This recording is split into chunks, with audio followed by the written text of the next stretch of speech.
Hi, welcome to I Want You to Be Rich. This is the investment series, part 3.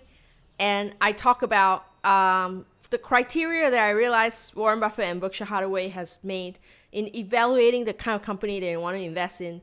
And this is a great help for me because after losing a lot of money on the stock market, I realized that applying Warren Buffett investment strategy and criteria to the kind of investment you make really help you and prevent you from losing your hard-earned money, especially if you work 9 to 5, it's blood, sweat, and tears, and you don't want to lose that money. And if you have been making a lot of great earnings on the stock market, listening to him maybe also give you a perspective on how you can improve your investment strategy, whether you're working and you're investing your own retirement fund, or you are just a beginner investor and you haven't invested in anything, learning from the third richest man in the world who has $117 billion as we speak of net worth, running the company still in his 90s. Berkshire Hathaway would really help you not lose the kind of money people are losing on the stock market.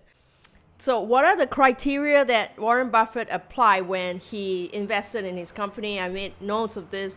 I have been investing and I have been studying how he invested, and I've been studying people who has been studying him. He's 90 over years old and he started investing when he was 13 years old, just putting out newspaper and filing his first tax return. So let's see.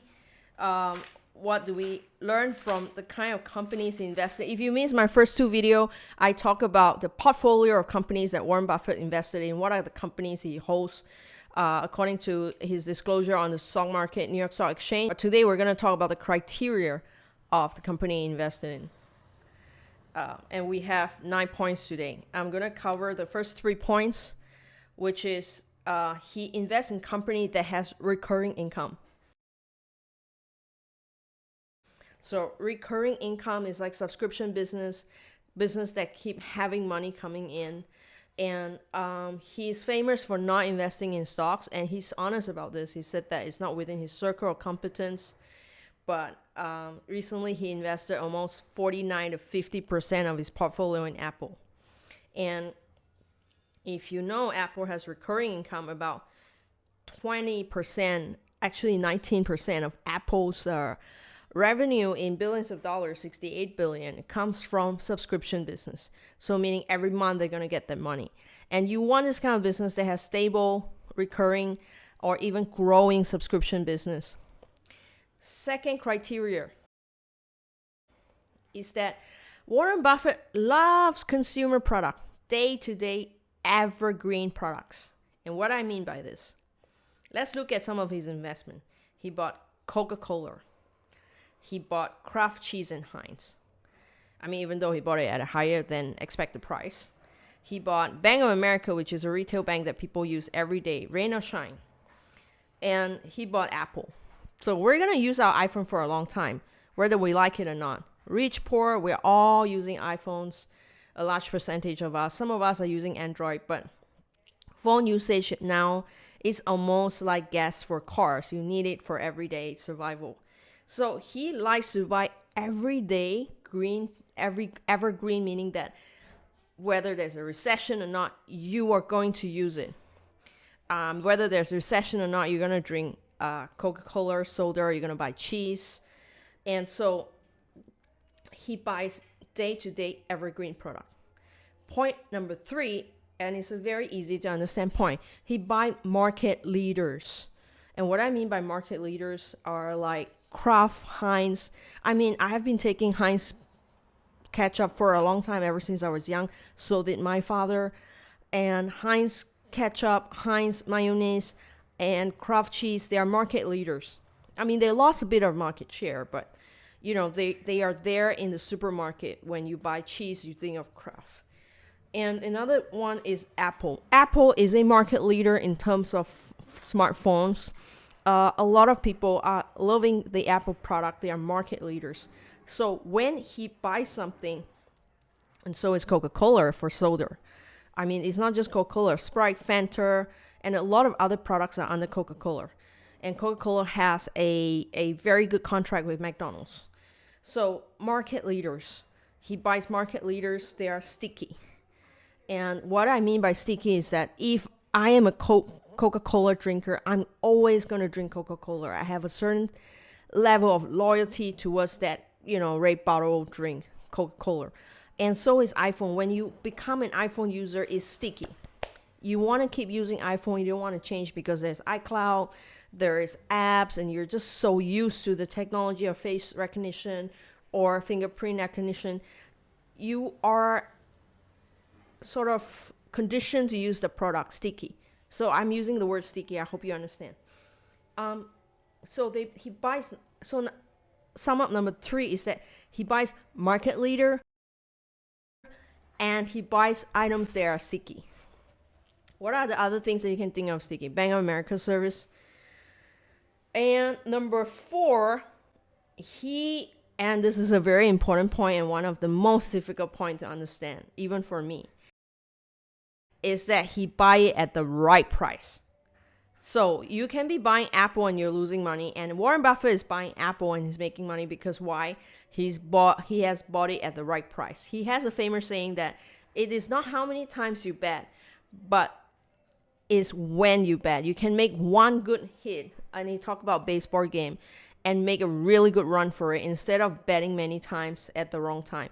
And he said investors make the most mistakes when they constantly make hits instead of holding it back and waiting for the right time. And he look at the assets that he's buying against the price instead of just the stock market or economic conditions or what the Fed is saying. And so that's number 4, the price. Number 5, which is a very important thing, you have to remember this: a good management. An American business on New York Stock Exchange is very important. And this is a hard-earned lesson because there can be companies that make tons of money, but without a good management, there is corruption. Money just doesn't boil down and trickles down to the shareholder. The shareholder never get any of it. And we have seen a lot of companies in the past who have made good money and went bankrupt. So a very good management is important. If you're not clear what is a good management, listen to Warren Buffett and see what he's investing. You need a good management, a good corporate culture, regulated by the SEC, an American business that is capturing the American market.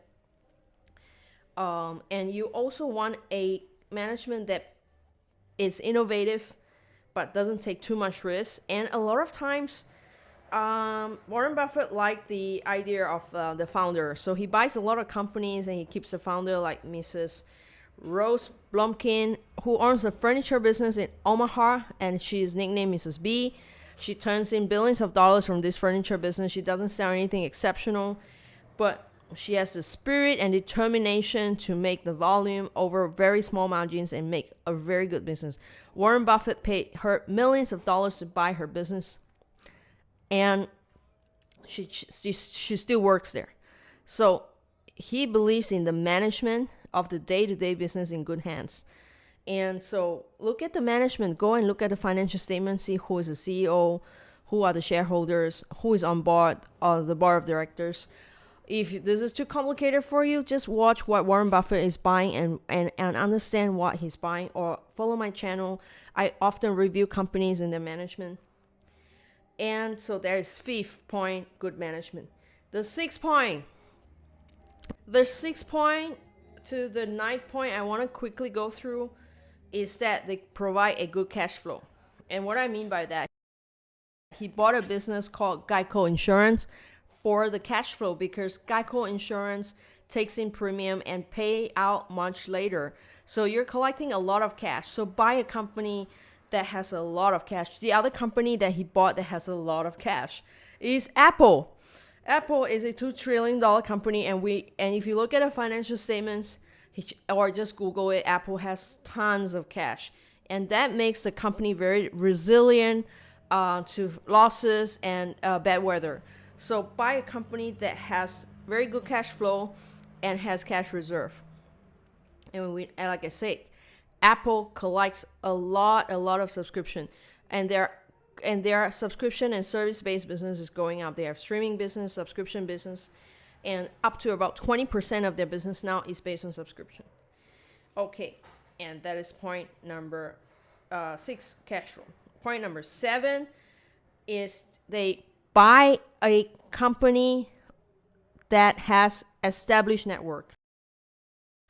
So Coca-Cola, even if you climb Mount Everest, people are drinking Coca-Cola because it's the only drink that you know is safe and it has a brand that you can trust. When I'm traveling to countries that I don't know if the water is good enough for me, I drink Coca-Cola. Not because I like a soda drink, but because I know it is a brand that I can trust. And another another company that he bought that has very good established network and is iconic is Apple.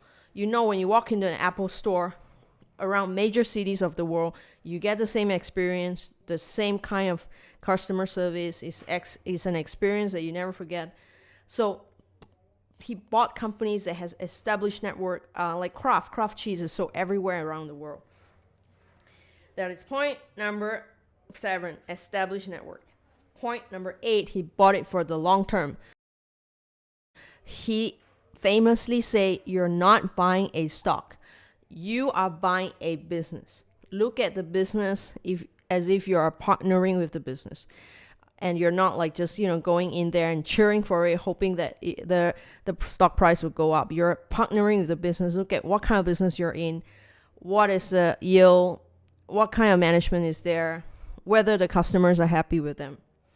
So buy long term, and he doesn't like to interfere with the management. He doesn't look at the day-to-day operation. He leaves the management intact because that's what he wants. He wants the people who understand that business to run that business, because that's not within his realm. His power is in investing, not running the day-to-day business.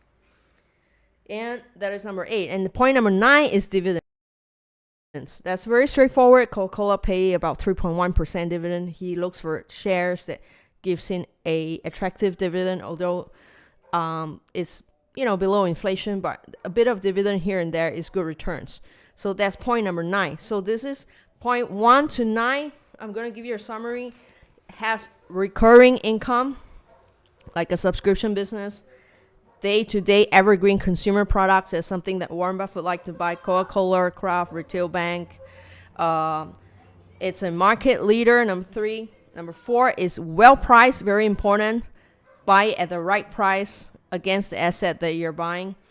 Number 5, good management. Number 6, it provides cash flow like Geico Insurance, and Apple has a lot of cash reserve. And number 7, established network that the business has already got established network. Number 8 is he buys long term. It doesn't interfere with the management. And number 9 is a dividend share. So I hope that these 9 points help you understand how and what kind of pattern he follows, Warren Buffett and Berkshire Hathaway. And in my next video, I'm going to talk about why he invested in Apple and deep dive into what is a company like Apple doing that makes it so attractive that almost 50% of Warren Buffett's portfolio as we speak of now, of course it can change tomorrow, is in Apple. Thank you for watching. If you like it, please subscribe below and like. It really helps with the algorithm with YouTube and helps me create more video like that helps people and spread the message of investing. If you know or anything about investing that really makes a lot of money, comment below. I like to hear from you. Thank you. Have a nice day.